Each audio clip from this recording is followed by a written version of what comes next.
terhormat Bapak Kepala Sekolah SD Negeri 2 Ciledug, yang terhormat Bapak serta Ibu Guru SD 2 Negeri Ciledug yang saya cintai dan saya banggakan. Alhamdulillah, puji dan syukur kita panjatkan kehadirat Allah Subhanahu wa Ta'ala, di mana pada hari ini saya sangat berterima kasih sekali atas kehadiran Bapak Ibu Guru dalam kegiatan diseminasi atau menyebarkan pemahaman dan penerapan pengalaman budaya positif, yang mana materi ini adalah salah satu untuk memenuhi tugas calon guru penggerak, yaitu saya sendiri, Seni Mayansari, calon guru penggerak angkatan 11 dari SD Negeri 2 Ciledug, Kabupaten Bandung Barat. Ibu Bapak udah siang ya, pastinya lelah dan ngantuk. Kita coba dulu ya slogan dari SD Negeri 2 Ciledug. Masih ingat? SD Negeri 2 Ciledug, Jaya, Jaya, Jaya. Ulang lagi ya, yang semangat. SD Negeri 2 Ciledug, Jaya, Jaya, Jaya. Nah, Bapak Ibu, sebenarnya sudah tidak asing lagi ya untuk budaya positif itu, karena beberapa tahun terakhir ya dalam kegiatan program organisasi penggerak, budaya positif ini sudah diimplementasikan di sekolah kita, yaitu menumbuhkan atau mengembangkan budaya positif 7S, yang mana waktu itu saya sendiri, lalu Bu Yunin, Bu Eka, dan Bu Lia, ada juga Pak Nana. Nah, budaya 7S ini mungkin ada yang masih ingat apa saja? Senyum, senyum,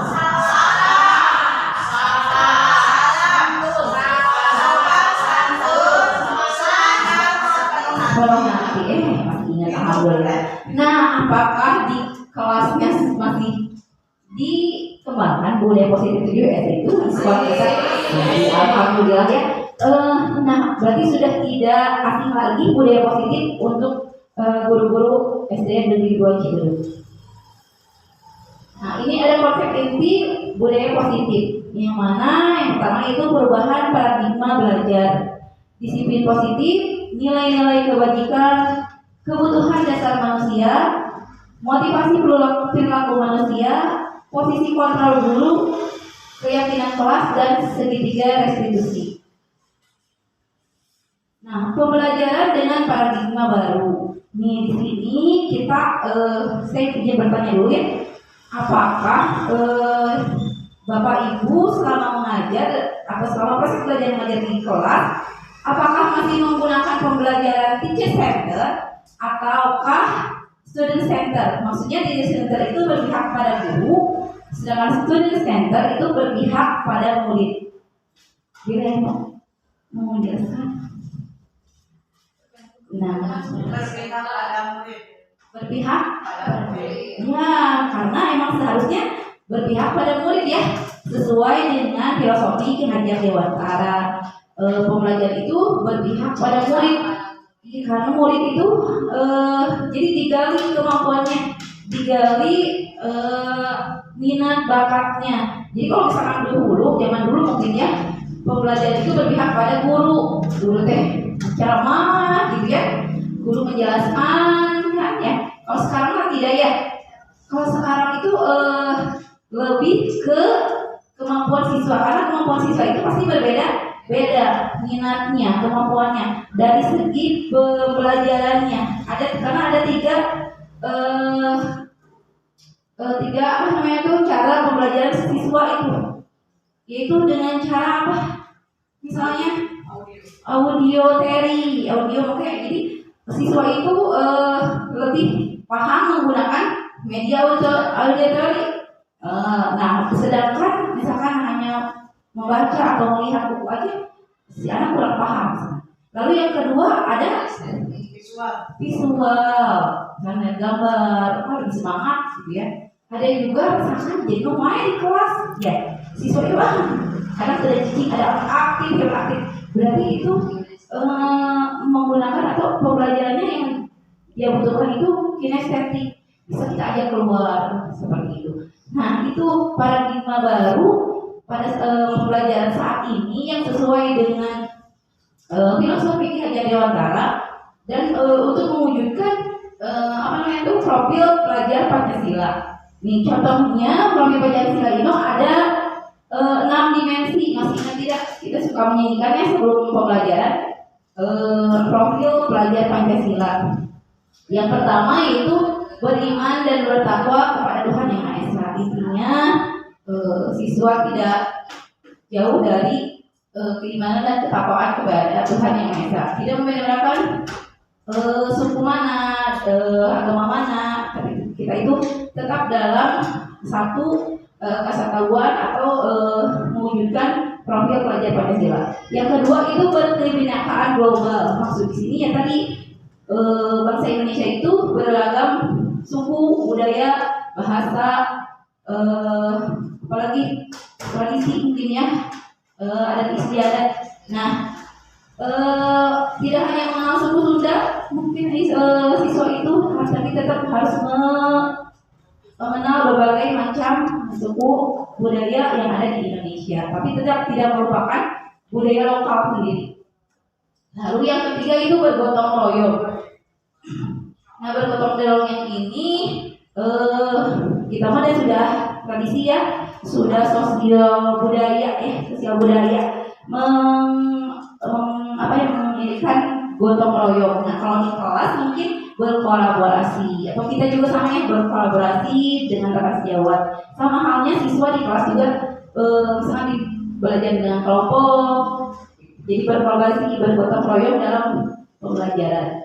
Lalu kreatif. Nah, siswa ini dituntut untuk kreatif karena sesuai dengan filosofi Ki Hajar Dewantara. Jadi siswa itu kita itu guru itu tidak menuntut nilai atau tidak menuntut apa, tapi menuntun siswa mengarahkan saja.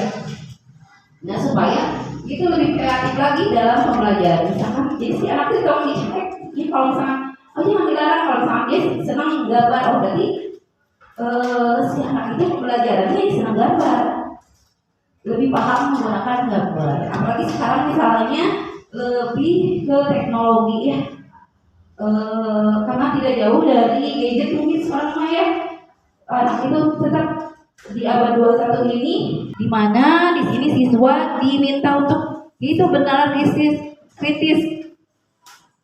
Kadang lebih paham apa ya? Jadi jangan misalnya ada anak, Bu, aku mau pengennya seperti ini, ya. Bu, aku mau kayak gini, Bu. Nah, jangan diulah, jangan.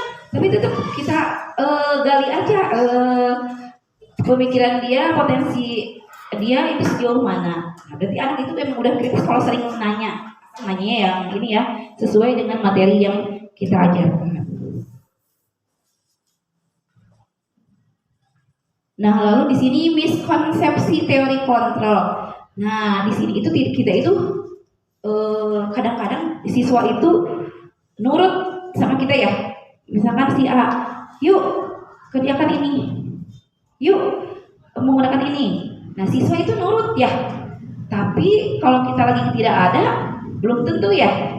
Belum tentu sesuai dengan keinginan kita. Iya, kalau depan gurunya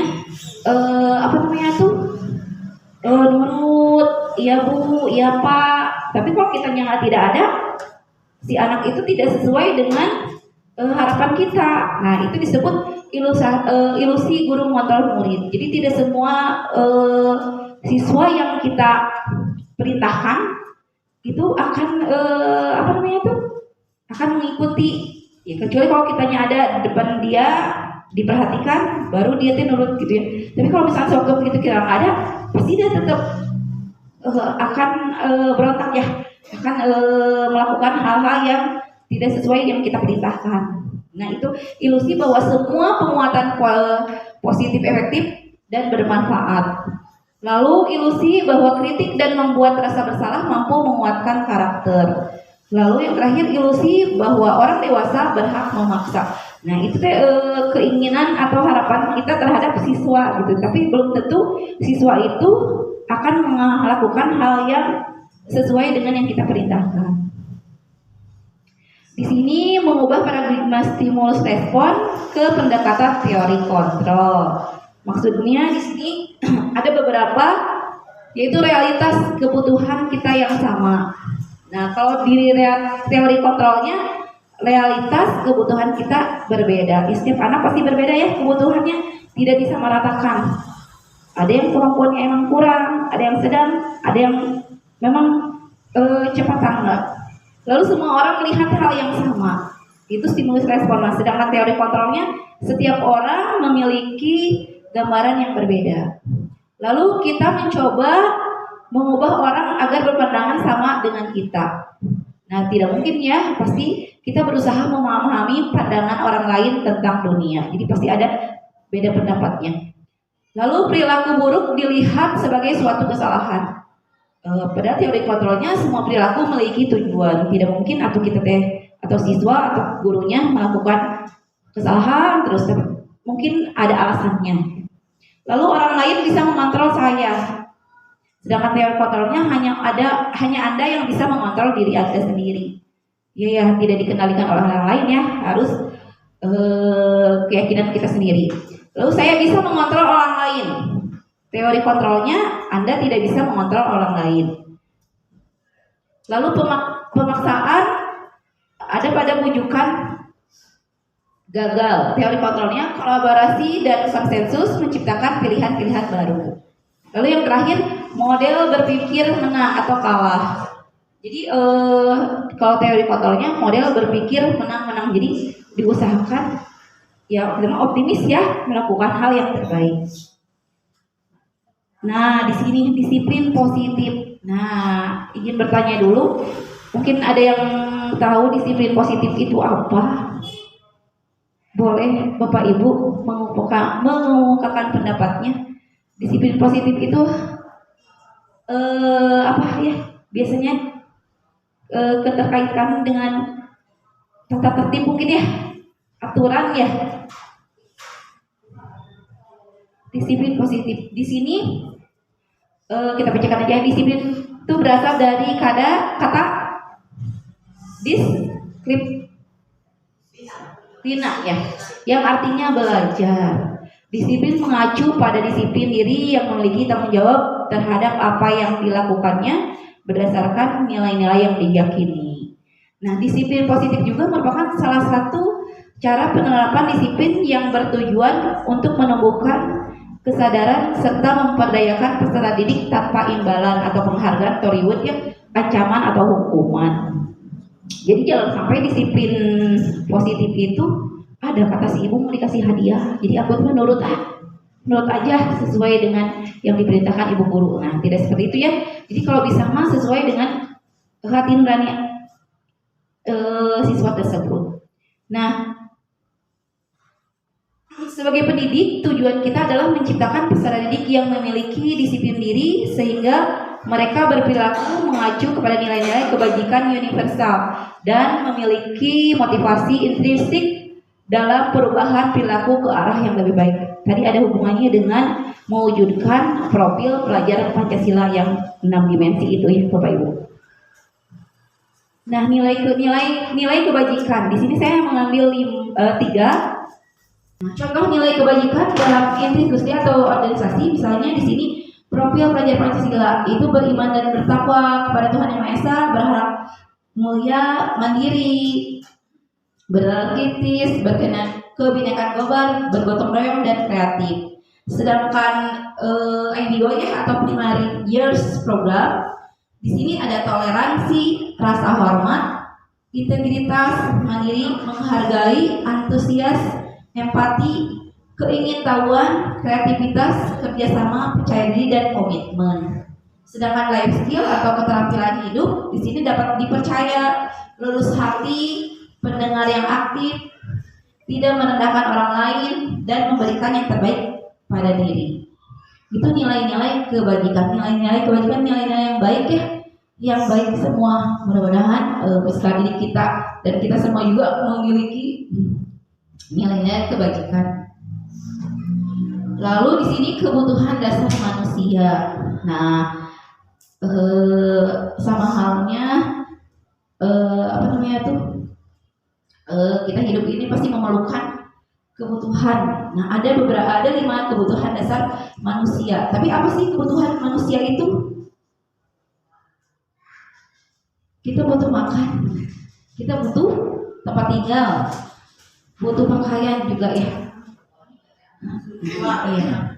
Nah, jadi kebutuhan manusia ini yaitu segala sesuatu yang dibutuhkan oleh manusia untuk mempertahankan keseimbangan kondisi fisiologis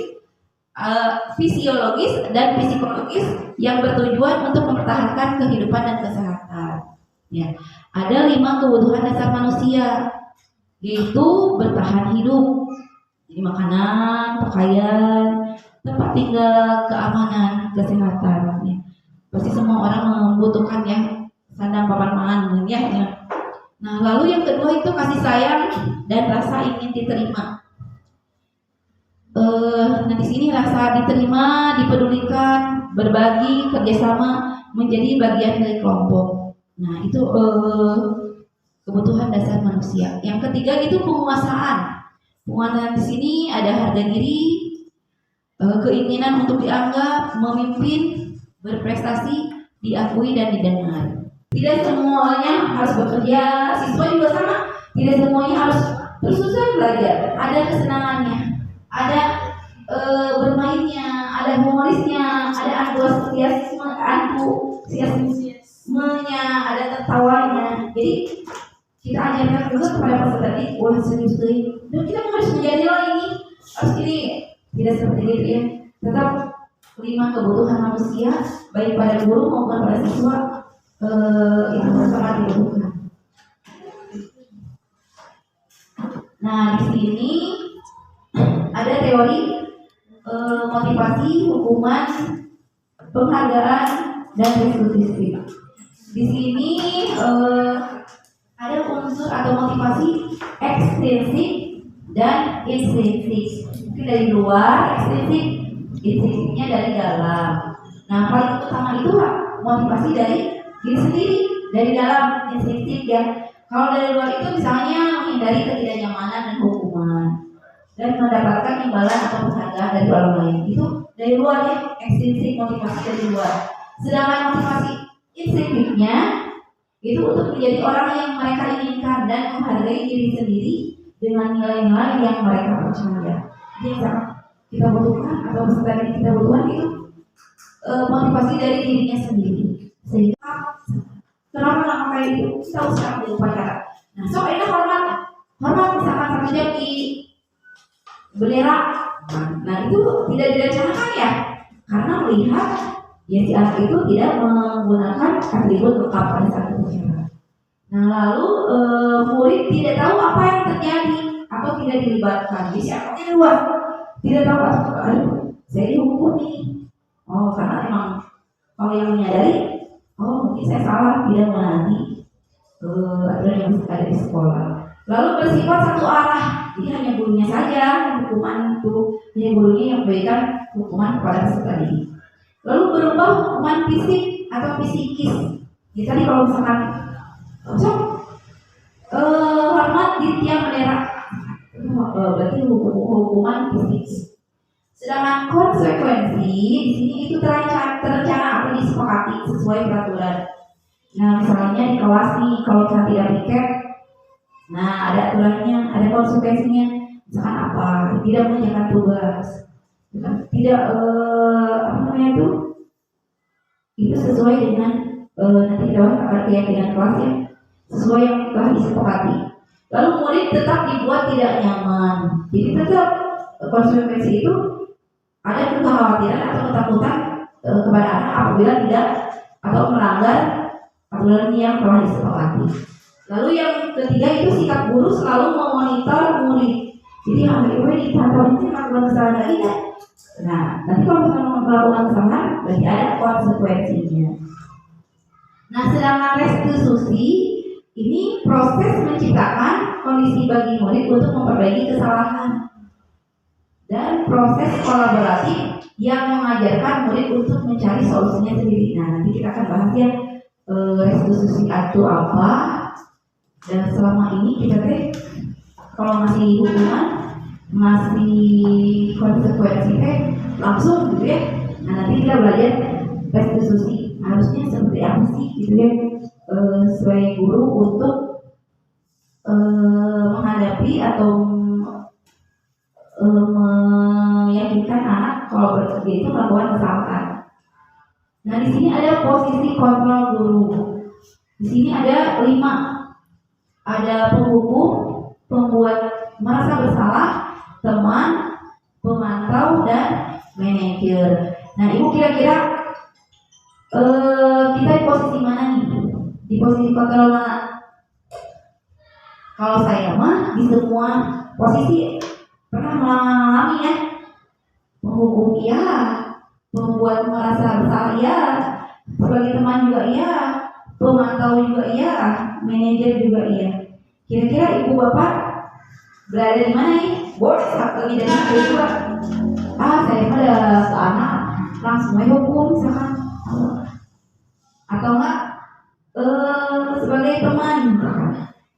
Yuk, apa sih yang kalian lakukan itu betul atau belum? Jelaskan satu ya. Ini 5 posisi kontrol guru.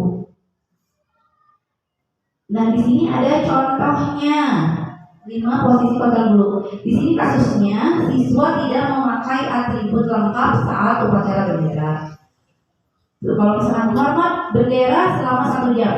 Nah kalau itu mah posisi kontrolnya sebagai penghukum. Dia langsung akhirnya langsung ada kakeknya kalau di lapangan dan itu, kamu itu salah, tidak memakai itu. Jadi tidak ada apanya, tidak ada ditanya dulu, tidak apa, langsung gitu ya. Karena posisi kontrolnya sebagai penghukum.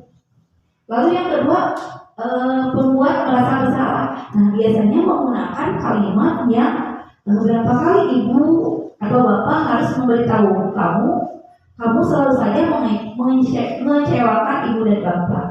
Nah seperti itu kalau misalkan posisi kontrol membuat merasa bersalah. Jadi seolah-olah menyalahkan kita sebagai guru padahal supaya si anak merasa atau menyadari kesalahannya. Lalu kalau teman, ayo dong ikuti aturan sekolah, tolong bantu ibu atau bapak ya sekali ini. Ya sudah, tidak apa-apa, baik kali jangan sampai berbuat seperti ini lagi. Nah kalau posisi kontrol kita sebagai teman seperti itu bahasanya. Ada yang seperti itu atau langsung tadi sebagai buku. Nah ini yang sabarnya rumah bagus beda 2 mungkinnya.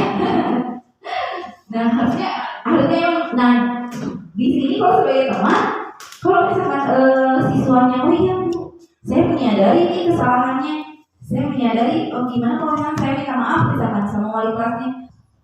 Lalu ada satu lagi pemantau, posisi kontrolnya sebagai pemantau. Biasanya kalimatnya kamu sudah melanggar peraturan sekolah, kamu tahu konsekuensinya. Nah, setelah upacara kamu beli atributnya ke koperasi dan jangan diulangi lagi. Nah seperti itu kalau misalkan sebagai posisi kontrol guru sebagai pemantau. Lalu yang terakhir yaitu sebagai manajer. Nah biasanya kalau sebagai manajer ini kalimatnya misalkan apakah kamu tahu kesalahan kamu, kira-kira bagaimana kamu memperbaikinya. Jadi kita tanya dulu, pasti ada alasannya. Tidak mungkin si anaknya lupa, hanya lupa aja misalnya. Kita harus tahu latar belakangnya, tidak menggunakan atribut saat upacara bendera. Mungkin emang hilang, mungkin misalkan belum punya. Nah kita tanya dulu alasannya dan kita tanya dulu menyadari dia itu salah.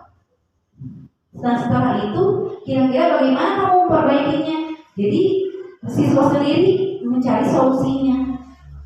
Nah kalau misalnya siswa sudah menyadari kesalahan, sudah menyadari tidak sesuai dengan keyakinan kelasnya, lalu bisa memperbaiki kesalahannya atau mencari solusi dari masalah tersebut. Nah kira-kira kalau kalimatnya seperti ini termasuk posisi kontrol yang mana? Saya kecewa sekali dengan kamu. Ini apakah sebagai penghukum, pembuat merasa bersalah, pemantau, teman, atau apa, manajer. Saya kecewa sekali dengan kamu. Iya, betul. Berarti pernah ya di posisi kontrol seperti ini, membuat merasa bersalah. Nah, jadi boleh langsung dihukumnya atau kerja. Lalu satu lagi, kamu tidak pernah benar melakukannya. Hukum atau apa? Penghukumnya. Jadi kamu tidak pernah benar melakukannya, langsung dijudge seperti itu ya. Jadi si anaknya langsung dihukum. Padahal kalau di posisi sebagai teman tidak mungkin seperti itu ya, atau memberi membuat merasa bersalah tidak mungkin ada dengan kata-kata atau kalimat seperti itu. Lalu yang ketiga, apa rencanamu untuk menyelesaikan masalah ini?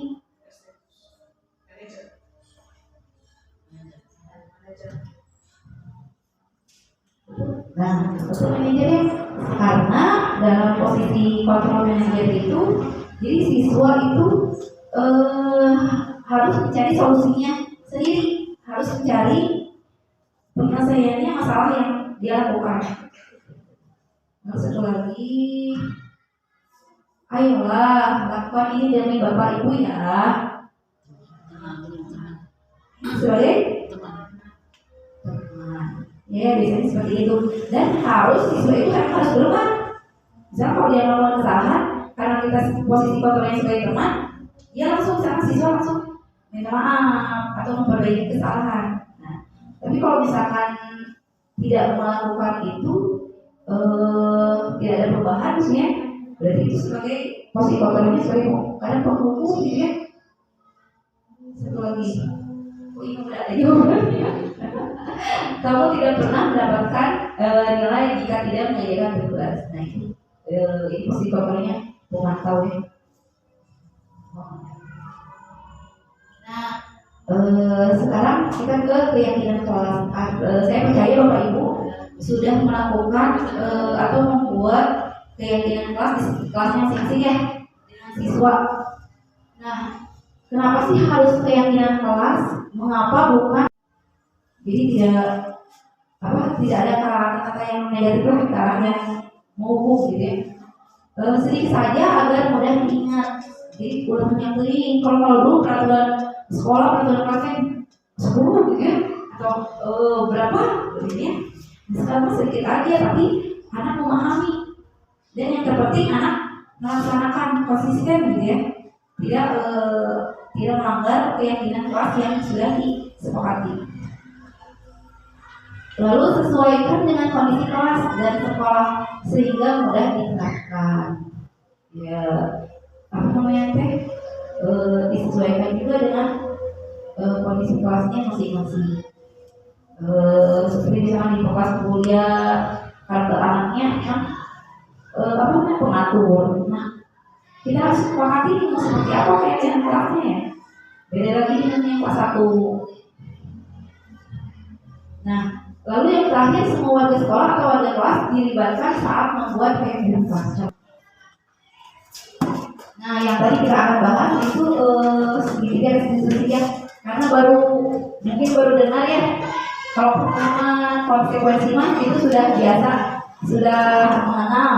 Kalau segitiga restitusi itu mungkin asing ya, dan saya juga baru belajar pas CGP. Nah, di sini apa sih yang dimaksud dengan segitiga restitusi? Itu suatu proses dialog yang dijalankan oleh guru agar dapat menghasilkan murid yang mandiri dan bertanggung jawab. Nah, hubungannya dengan tadi posisi kontrol. Nah, kita harusnya kita itu tetap di posisi manajer. Jangan sampai kita tegaknya maksudnya kejam atau jadi penghukum gitu ya. Karena kalau penghukum itu ya udah dia itu salah gitu, murid itu salah tanpa melihat bagaimana kondisi atau latar belakang siswa tersebut. Nah, di sini ada 3 karena segitiga restitusi ada, jadi ada 3 langkah segitiga restitusi atau 3 tahap ya. Yang pertama itu menstabilkan identitas. Nah, maksud menstabilkan identitas di sini berdasarkan prinsip kesalahan adalah bagian dari proses pembelajaran. Nah, kalimatnya seperti ini, kalau kita lagi dialog dengan anak yang melakukan kesalahan, berbuat salah itu wajar. Nah, seperti itu ya. Di dalam kamu masalah, itu kan restitusi, restitusi. Berbuat salah itu wajar. Atau kalimatnya tidak ada manusia yang sempurna. Atau bisa juga ibu atau bapak juga pernah melakukan itu. Nah, seperti itu. Atau bisa juga ibu atau bapak tidak mau mencari siapa yang salah, tapi ibu bapak ingin mencari solusi dari permasalahan ini. Nah, ketika anak berantem misalkan atau bertengkar dengan kakaknya, kita jangan langsung nyalahin si A ini masalah, si B yang salah, tidak seperti itu ya. Lalu kamu berhak merasa begitu. Nah, kalau ada anak yang dijalili, misalkan si anak itu ngambek kepada yang menjalilinya, nah tidak, ya berhak si anak itu untuk marah, atau berhak si anak itu untuk melakukan atau pembelaan. Nah, itu menstabilkan identitas. Sedangkan yang kedua, dari segi tiga restitusi ini, yaitu tindakan atau validasi tindakan yang salah. Nah, maksudnya berdasarkan prinsip setiap pelaku berupaya memenuhi suatu kebutuhan tertentu. Misalnya kalimatnya seperti ini, kamu pasti punya alasan mengapa melakukan hal itu. Jadi langsung si anak itu pas melanggar aturan atau melanggar keyakinan kelas atau bertengkar, langsung kamu salah gitu ya, tanpa menanyakan dulu alasannya kenapa siswa tersebut melakukan hal itu. Lalu yang kedua itu padahal kamu bisa melakukan yang lebih buruk dari ini.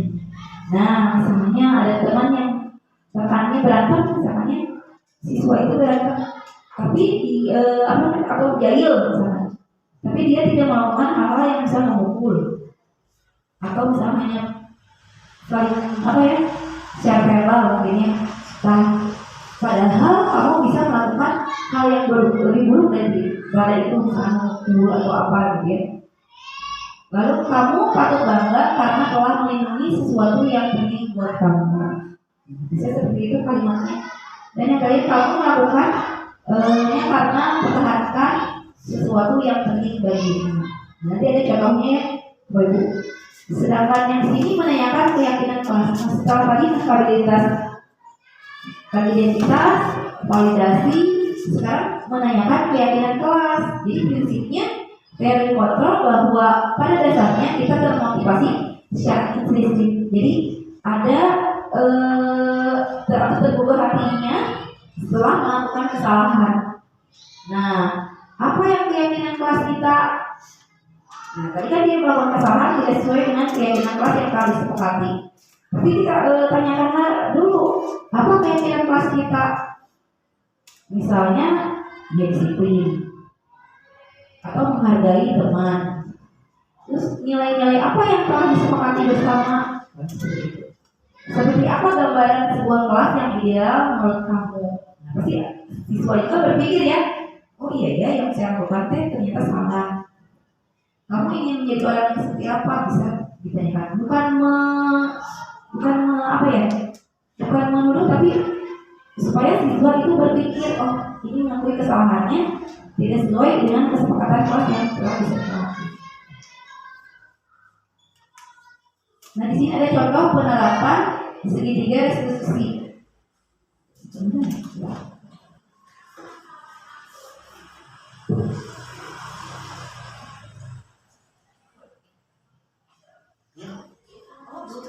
Audio terus pakai speaker. Waktu di mute terus. Di mute terus. Di pause. Itu biasa betul.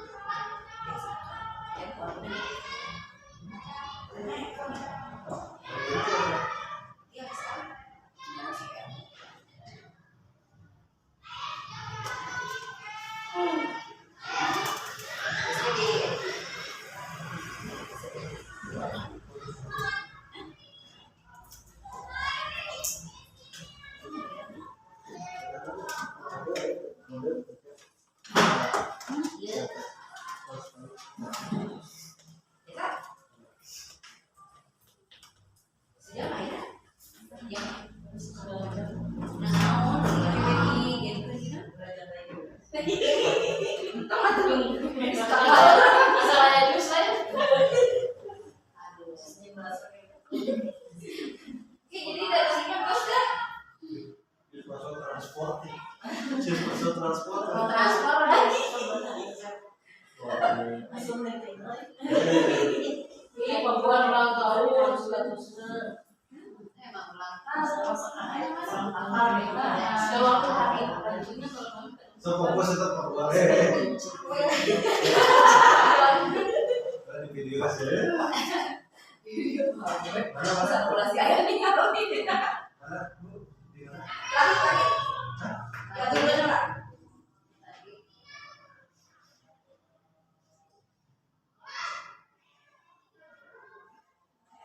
apa nyanyi apa nih satu Oh, iya.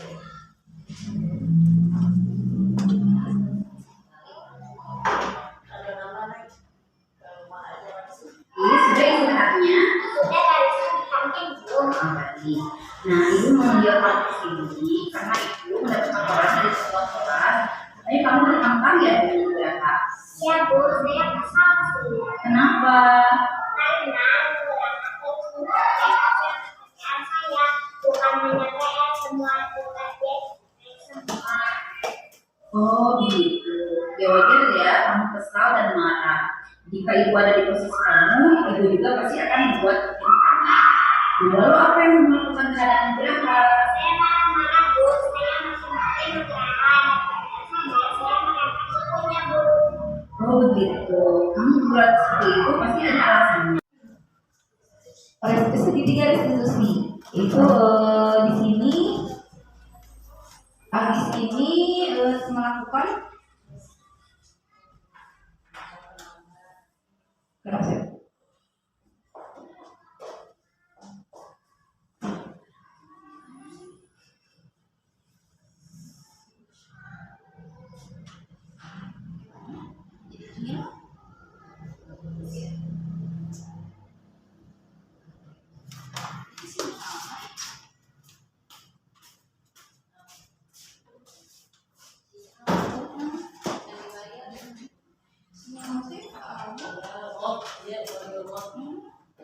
sama ini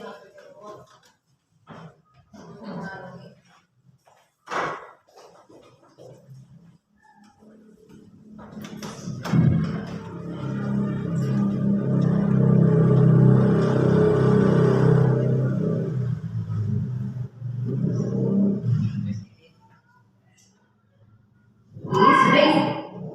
Nah, tadi salah satu contoh penerapan segitiga restitusi terhadap siswa yang melakukan kesalahan atau tidak sesuai dengan keyakinan kelasnya. Nah, tadi itu Agis itu bertengkar dengan Nugraha karena Nugraha itu sering mencontek hasil pekerjaan atau tugasnya kepada Agis. Nah, mungkin lama-lama Agis juga kesal. Agis juga jadi emosi sehingga melemparkan bukunya Nugraha ke lantai. Nah, di sini kita apa namanya itu tidak langsung menyalahkan Agis ataupun Nugraha. Ya, tadi kita harus dulu langkah-langkah atau tahap-tahap dari segitiga restitusi. Nah, tadi kita bertanya kenapa Agis melakukan hal seperti itu. Ya, karena dia kesal kepada Nugraha. Nah, tapi kita juga tidak boleh langsung menyalahkan Agis, harus nggak boleh kayak gitu, tidak sampai memukul misalkan. Tapi kalau misalkan sampai memukul, baru itu nanti beda lagi ya penerapannya.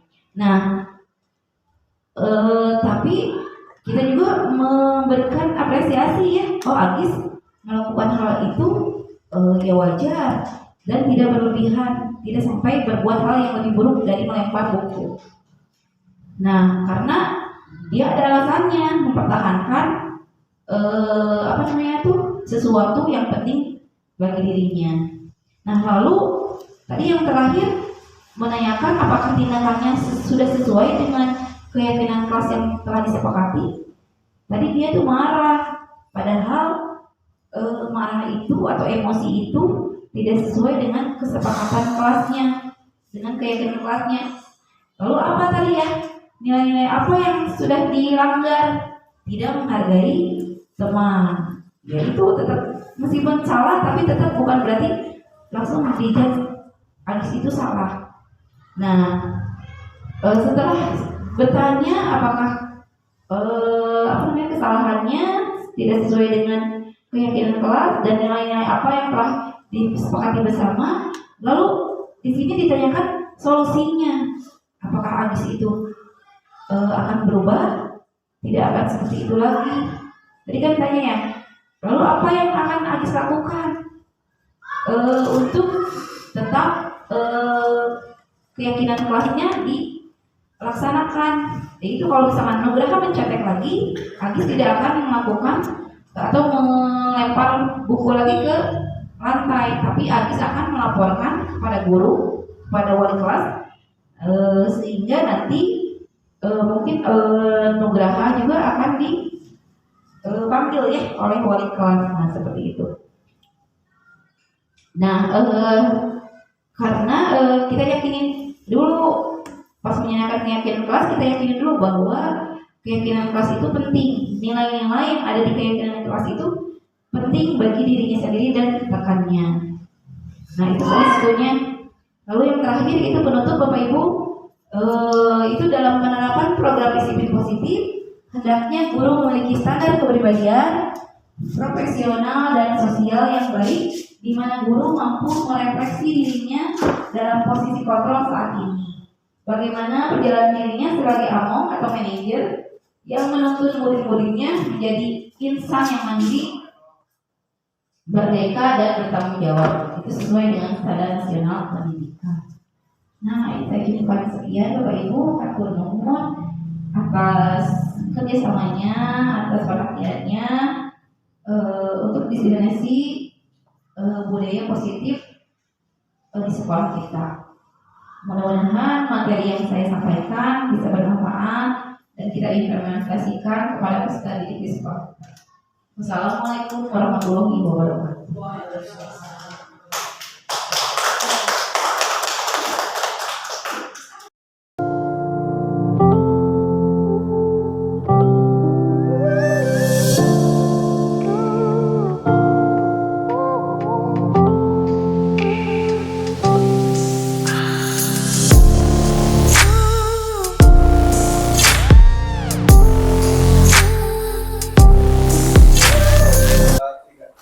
Bismillahirrahmanirrahim. Assalamualaikum warahmatullahi wabarakatuh. Waalaikumsalam warahmatullahi wabarakatuh.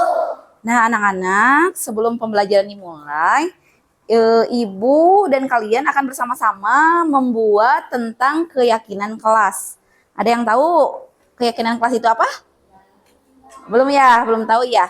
Keyakinan itu yaitu di mana pembelajaran yang kita inginkan, yang kita harapkan. Contohnya seperti tentang misalnya di sekolah itu ada peraturan sekolah, ada tata tertib sekolah. Nah, di kelas pun kita membuat tentang keyakinan kelas yang mana akan disepakati oleh kita bersama, oleh ibu sebagai wali kelas dan oleh guru bidang yang lainnya. Ya, keyakinan kelas itu contohnya tadi tentang tata tertib ya. Contohnya misalnya kita dengan rekan nih harus saling apa? Saling menyayangi, apalagi? Menghargai. Iya. Nah, iya betul. Nah, itu kesepakatan yang akan kita buat, harus dengan keyakinan kelas, harus dengan keyakinan kita sendiri. Jadi nanti kalian buat satu kalimat aja tentang keyakinan diri kita ingin seperti apa. Kenapa harus dengan keyakinan diri? Supaya kita bisa mempertanggungjawabkannya. Ya, nanti udah sepakat nih. Oh, siapa yang melanggar kesepakatan kelas? Nanti ada bukan sanksi ya, tapi mungkin nanti ada perbaikannya ya. Nah, keyakinan kelas tadi misalnya menghargai rekan, bisa menghormati rekan. Nah, supaya kita apa? Hidup rukun ya, di kelas nyaman, betul? Kalau tidak saling menghargai gimana? Bakal gimana? Misalkan tidak menghargai nih Reza sama Agis. suka nyirik-nyirikan nama orang tua. Nah, berarti itu tidak menghargai. Bakal kayak gimana? Bakal saling marah kan ya? Nah, supaya saling menghargai, kita buat kesepakatan atau keyakinan kelas ya. Contoh lagi, misalkan keyakinan kelasnya, misalnya kita berbuat curang. Buat curang misalnya saat ulangan. Betul, mencontek. Apakah bagus tidak mencontek? Nah, tetapi dalam keyakinan kelas itu tidak boleh menggunakan kalimat negatif. Ya, tidak boleh mencontek. Misalkan. Jadi tidak ada kata-kata negatifnya, harus kata-kata positif. Jadi kalau misalkan tidak boleh mencontek, berarti kalau kalimat positifnya apa? Kata-kata positifnya harus jujur kan? Kalau mencontek tidak jujur kan? Nah, jadi kayak gitu, boleh jujur atau tadi menghargai teman, menghormati teman, atau kita ingin kelas kita bersih. Berarti keyakinan kelasnya apa? Iya, menjaga kebersihan, boleh. Disiplin, datang tepat waktu, boleh seperti itu. Nah, sekarang Ibu nanti akan membagikan kertas, kalian akan tulis apa sih yang kalian inginkan di kelas itu seperti apa. Boleh disiplin, harus disiplin Bu. Aku mah pengen kelas 4A itu disiplin. Misalkan datang tepat waktu, memakai atribut sekolah, misalkan seperti itu ya. Wah, itu termasuknya disiplin. Lalu jujur, misalkan. Bu, aku mah pengen bersih. Yang piket nanti harus apa namanya teh? Pokoknya setiap hari harus piket. Berarti itu menjaga kebersihan keyakinan kelasnya. Oke, siap? Nah, nanti kalau sudah selesai menuliskan satu keyakinan kelas, kalian tempelkan di depan ya, kertasnya ya. Sok, Ibu bagikan kertasnya. Kalian tulis satu apa namanya teh? Keyakinan kelas yang kalian inginkan. Bagiin ke sana. Boleh menulis apa? Misalkan disiplin, jujur, tanggung jawab, apalagi menghargai, satu aja.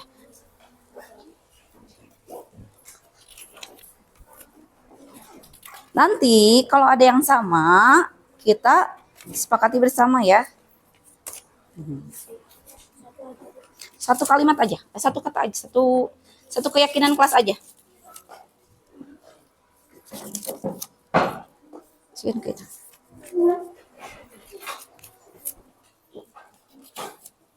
Ya, ditulis satu aja. Kasihin aku itu.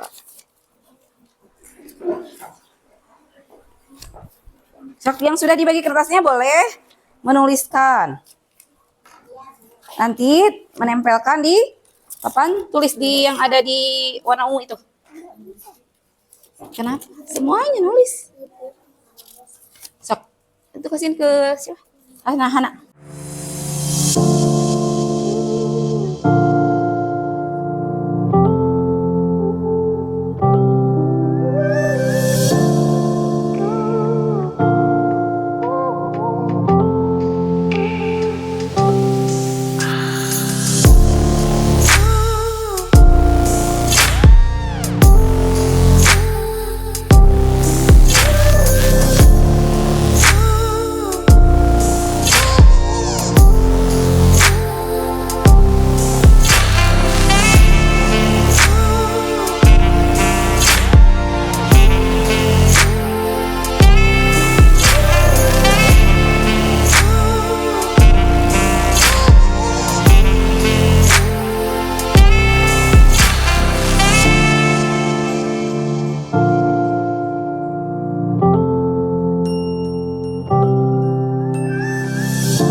Assalamualaikum warahmatullahi wabarakatuh. Nama saya Zulfan dari kelas 4A. Assalamualaikum warahmatullahi wabarakatuh. Nama saya Agusna dari kelas 4A. Assalamualaikum warahmatullahi wabarakatuh. Nama saya Albar dari kelas 4A.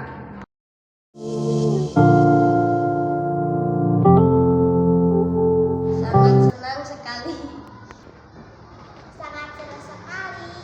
Sangat bersemangat sekali.